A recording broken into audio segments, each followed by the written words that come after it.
Chapter 3 of Lost in the Waking Well. I felt that I was nowhere. In a void of emptiness, I sat without sight or sound, aside from a faint whisper that swirled in my mind. Am I dead? An object sat in front of me. I couldn't see it, but my arms had been resting upon it when I arrived there. It was cold. I ran my palms along its surface, down the side and under the bottom. A table. It made a metallic scraping sound as my arms traversed it. "Daryll?" I called out. Perhaps he was right. I already had enough propofol running through me to knock out a horse, and I'd stacked another half-horse worth on top of that. I should have listened. He'd warned me that too much of the medicine could cause my lungs to stop working, and I did feel rather breathless. "Hello?" My voice echoed around me. I hoped he could dump my body somewhere without being caught. He was a good man who didn't deserve to get into trouble on my behalf. A rhythmic thumping resounded through the dark space. Footsteps. They were drawing near. Each one sent a wave of numbing terror through my spine. I stood from the chair and backed away from the sound, but something around my wrists held me in place. Darting my eyes around the darkness, I tugged and pulled but could not break the cuffs or chains that restrained me. The steps grew louder, and then they stopped. A door creaked and a blade of blinding white light stung my eyes. The light grew into a rectangular doorway, and in it stood a tall black shadow in the shape of a man. He stepped forward and raised an arm to his side, flicking a switch on the wall beside him. Light filled the void and illuminated the shadow's face. I stopped pulling at my chains and stared at him like a cornered puppy dog. At first glance, I thought that perhaps it was the Grim Reaper, sent to harvest my soul and end my suffering, but he wore no cloak and held no scythe. The man was bald, about my age, and wore a slim-fitting suit. Raising his chin, he straightened the thin lapels of his navy blue jacket and approached the chair on the other side of the table. He grabbed it by the back, spun it around, and sat facing me with his elbows on the backrest, not saying a word. "What?" I began, but was interrupted. "Please, have a seat," he said, nodding toward my chair. I sat. He cocked his head a bit. "Where do you think you are?" he asked, reflections of the fluorescent fixtures overhead shining from his polished scalp. "In a dream." I looked at my shackled wrists. "I hope." "Is that right?" He smirked with raised eyebrows. "Well, in that case, why don't you go ahead and take those things off?" he said, pointing to my wrists. The steel cuff plucked at the little hairs on my arm as I wedged my index finger between it and my skin. Wincing, I pulled at it with what strength I had, but it did nothing more than make me feel smaller. I looked up and the man was smiling. Reaching across the table, he grabbed my hands from me and jabbed a tiny silver key into the keyhole on each cuff. The restraints unclasped, and I rubbed the reddened, irritated skin. "Funny how that works," he said. "Maybe you're in my dream." I looked over his shoulder at the wide-open door. With my eyes adjusted, I could see beyond it. A long, bleach-white hallway with walls of porcelain or marble. The thought of bolting for the exit crossed my mind, but the room was narrow, and the man looked like he could catch me with little effort. "Who are you?" I asked. "Director of the Bureau." He stretched his open hand toward me. His smile didn't reach his eyes. "The Bureau?" I asked, shaking his hand. I perked up in my seat, hoisted by a wave of newfound excitement. "Maybe you can help me. I'm looking for someone. I was told that the Bureau knows everything about everyone. I had a life here and a dream, and my wife, she—" "Why don't we take a walk?" the director interrupted. "Show you around the place." "But my wife, Clara, do you think you can help me find her?" Ignoring my question, he stood and held out a hand toward the exit. "Relax, Alan. We'll see what we can do." "Okay. Thanks," I said, drawing in a deep breath. "Wait. How do you know my name?" "Like you said yourself," he chuckled. "I know everyone. Come on, let's go." Stepping carefully around the table, I followed him through the doorway and into the hall. A man and a woman, dressed in black flight suits riddled with Velcro and zippers, stepped from beside the doorway and followed closely behind us. Neither of them cared to look me in the eyes. This corridor was the first structure we built for the Bureau, after that room back there. The white marble we sourced from a quarry we found on the other side of the pond. The smooth, polished walls were like a mirror. Beside me, I watched the reflection of the two guards walking in lockstep behind us. I figured there must have been an end to the corridor, though I couldn't see it yet. A small rectangular sign protruded from the wall above a painted metal door. "Library of Records," it read in small white text. "What's that?" I asked, pointing at the door. "That's where we keep the unnecessary things. Old files and obsolete bric-a-brac."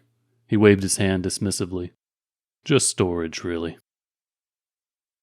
We passed what seemed like 100 more doors until the director stopped at one in particular, a set of silver elevator doors embossed with the number 15. There were no arrows or buttons to be pressed, but the doors opened as soon as we arrived. The director stepped inside and held his hand over the frame where the door had receded.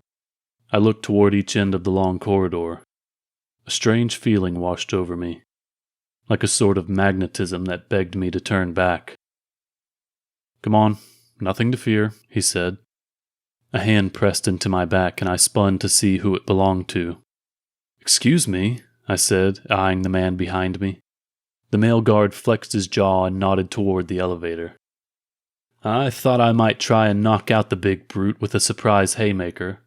I would commandeer the baton from his utility belt, bounce it off the forehead of the woman, and use the momentum of the charging director to ram him directly into the corridor wall.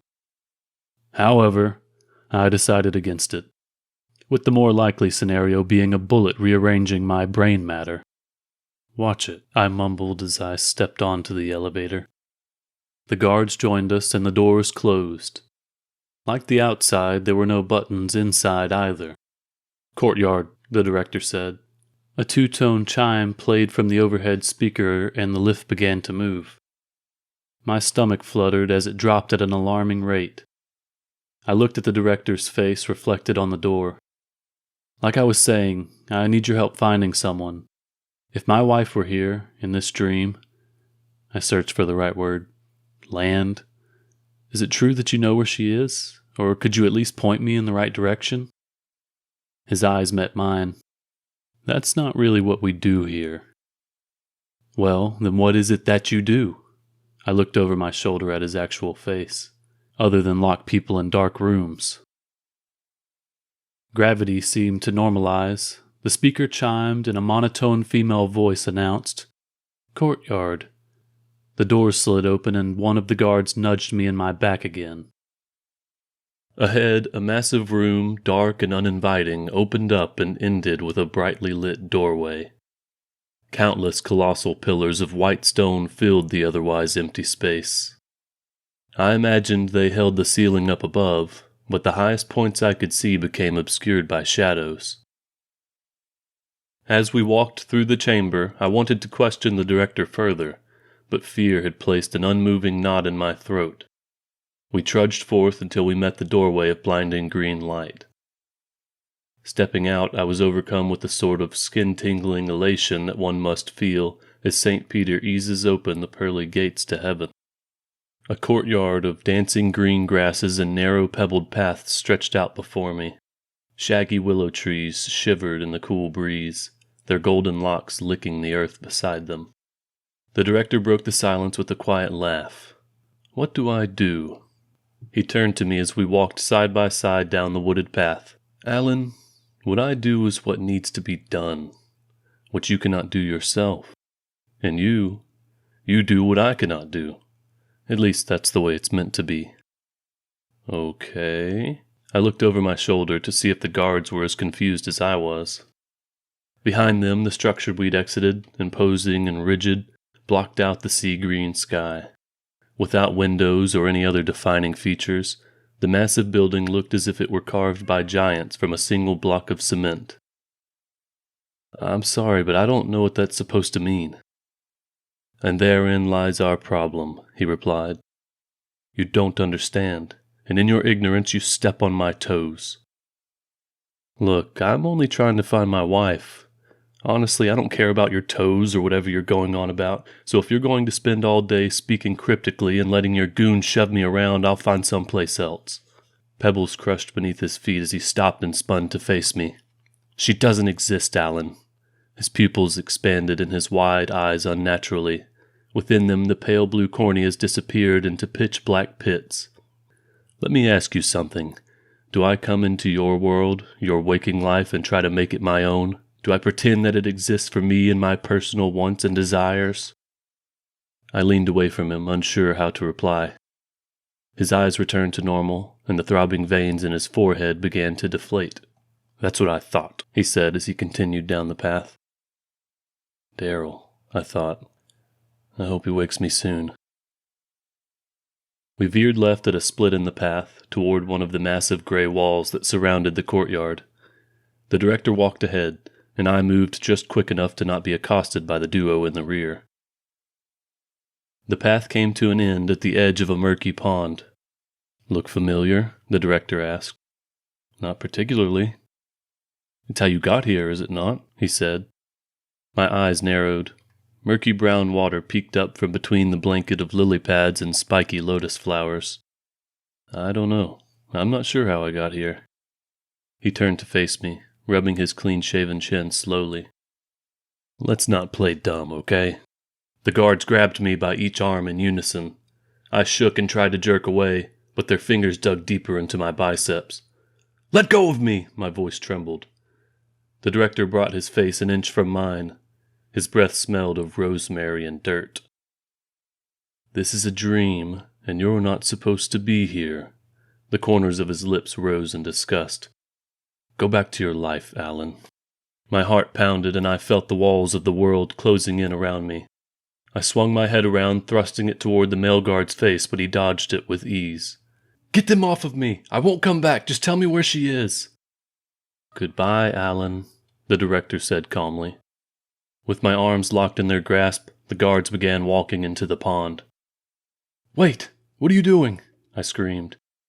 My feet thrashed in the water and sank into the thick mud. The guards waded deeper until the water reached our waists. Stop! I want to wake up! I twisted my head back toward the shore. The director was walking back up the path between the trees. No hard feelings, he yelled while looking back. A hand yanked my hair. Fingernails dug into my neck, and suddenly I was submerged.